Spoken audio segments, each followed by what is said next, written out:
ഇന്നത്തെ വചനശ്രദ്ധ സത്യസന്ധതയുള്ള കാവൽക്കാരാകുക. ചൈനയിലെ വൻമതിൽ നിർമ്മിച്ചത് വടക്കു നിന്ന് വരുന്ന ബർബേരിയന്മാരായ അലഞ്ഞു നടക്കുന്ന ശത്രുക്കളിൽ നിന്നും രക്ഷപ്പെടുവാനാണ്. എന്നാൽ വൻമതിൽ ഉയർന്നതിൻ്റെ ആദ്യത്തെ 100 വർഷത്തിനിടയിൽ 3 പ്രാവശ്യം ശത്രുക്കൾ രാജ്യത്തിനുള്ളിൽ പ്രവേശിച്ചു. 2300 വർഷം പഴക്കമുള്ള മനുഷ്യനിർമ്മിതമായ ലോകത്തിലെ ഏറ്റവും നീളം കൂടിയ നിർമ്മിതിയാണ് ഈ വൻമതിൽ. ഏകദേശം 6 ചൈനീസ് രാജവംശങ്ങൾ നൂറ്റാണ്ടുകളുടെ പണി കഴിപ്പിച്ച മതിലാണിത്. ഇതിനു മുകളിലൂടെ ശത്രുക്കൾ കയറുവാൻ വയ്യാത്ത വിധത്തിൽ വളരെ ഉയർന്ന മതിലായിരുന്നു. വളരെ വീതിയുള്ളത് കാരണം ആർക്കും ഇത് തകർക്കുവാൻ സാധ്യമായിരുന്നില്ല. എങ്കിലും ആദ്യത്തെ 100 വർഷത്തിനുള്ളിൽ 3 പ്രാവശ്യം ശത്രുക്കൾ ചൈനയിൽ പ്രവേശിച്ചു. ശത്രുക്കൾ രാജ്യത്ത് പ്രവേശിച്ചത് മതിൽ ചാടിയോ മതിൽ പൊളിച്ചോ അല്ല. അവർ അകത്ത് കയറിയത് 3 പ്രാവശ്യവും ശത്രുക്കൾ വന്ന് കാവൽക്കാർക്ക് കൈക്കൂലി കൊടുത്തു. മതിൽ പൊളിക്കാതെ തന്നെ ശത്രുക്കൾ ഗേറ്റിലൂടെ ചൈനയിലേക്ക് നേരെ മാർച്ച് ചെയ്ത് പ്രവേശിച്ചു. മതിലുകളുടെ ബലത്തേക്കാൾ പ്രധാനപ്പെട്ടതാണ് വാതിൽ കാവൽ നിൽക്കുന്ന വ്യക്തിയുടെ സ്വഭാവവും വിശ്വസ്തതയും.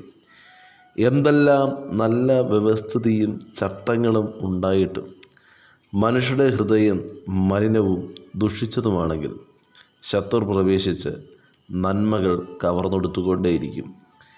ഹൃദയശുദ്ധിയാണ് ഏറ്റവും പ്രധാനം. കൈക്കൂലിയും കള്ളവും തട്ടിപ്പുമൊക്കെ പുറപ്പെടുന്ന ഹൃദയം ശുദ്ധീകരണത്തിനായി സമർപ്പിക്കണം. ക്യാമറ കണ്ണുകളിൽ പതിയാത്തതും നിയമത്തിൻ്റെ പരിധിയിൽപ്പെടാത്തതുമായ അനേകം അതിക്രമങ്ങൾ നടന്നുകൊണ്ടേയിരിക്കും. അനാഥൻ്റെ നീതിയും വിധവയുടെ പരാതിയും അഗതിയുടെ സുരക്ഷതയും തകിടമറിയുന്ന സമൂഹത്തിൽ രൂപാന്തരപ്പെടേണ്ട ഹൃദയങ്ങളുണ്ടാകണം. നീതിയില്ലാത്ത തിരഞ്ഞെടുപ്പുകളുടെയും അയോഗ്യമായ നിയമനങ്ങളുടെയും പുറകിൽ സ്വാർത്ഥതയുടെയും കവർച്ചയുടെയും നിറഞ്ഞു നിൽക്കുന്ന ഹൃദയമാണുള്ളത്. ആ ഹൃദയമാണ് ദൈവസന്നിധിയിൽ രൂപാന്തരത്തിനായി നാം ഈ നിമിഷം സമർപ്പിക്കേണ്ടത്.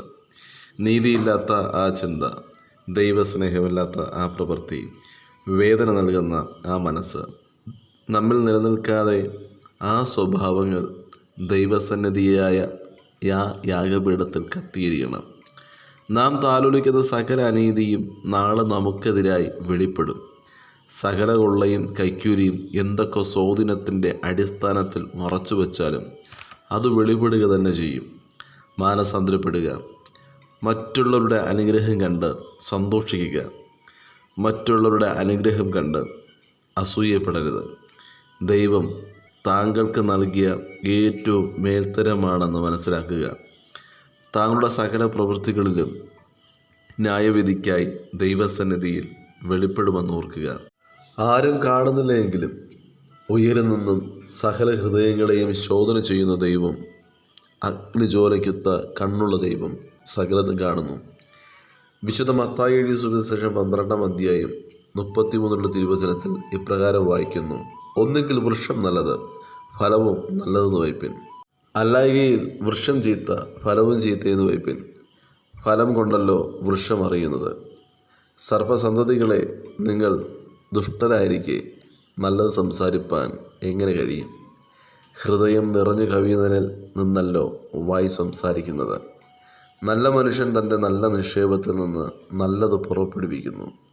ദുഷ്ടമനുഷ്യൻ ദുഷ്ടനിക്ഷേപത്തിൽ നിന്ന് തീയത് പുറപ്പെടുവിക്കുന്നു.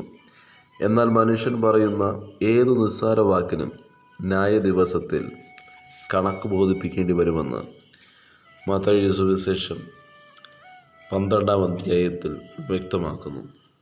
ആകയാൽ സത്യസന്ധതയുള്ള കാവൽക്കാരായിരിക്കാനും കൈക്കൂലി വാങ്ങാതെ അനീതിക്ക് കൂട്ടുനിൽക്കാതെ നീതിക്ക് കൂട്ടു നൽകി സത്യസന്ധതയോടുകൂടെ മുന്നോട്ട് ചലിപ്പാൻ വചനം ശ്രവിക്കുന്ന ഏവർക്കും കർത്താവ് കൃപയും അധികാരം നൽകുമാറാകട്ടെ. God bless you. ആമേൻ.